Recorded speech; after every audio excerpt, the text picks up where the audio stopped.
मुख्यमंत्री देवेंद्र फडणवीस यांच्या अध्यक्षतेखालील राज्य मंत्रिमंडळाच्या बैठकीत आज औद्योगिक प्रशिक्षण संस्थांमध्ये पीएम सेतू योजना राबवायला मान्यता देण्यात आली।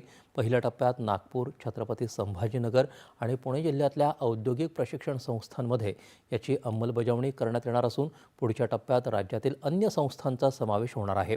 यामुळे उमेदवारांना रोजगार संधी मिळवून देणं सोपं होणार आहे। कंत्राटदारांची प्रलंबित देयकं अदा करण्यासाठी ट्रेड्स प्लॅटफॉर्म सुरू करायला देखील मंजुरी मिळाली।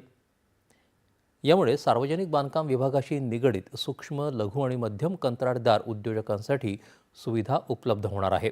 केंद्र सरकार किंवा राज्य शासनाच्या ताब्यातील शत्रू संपत्तीच्या विक्री खरेदीसाठी मुद्रांक शुल्क माफ करण्याचा निर्णय देखील आज झाला।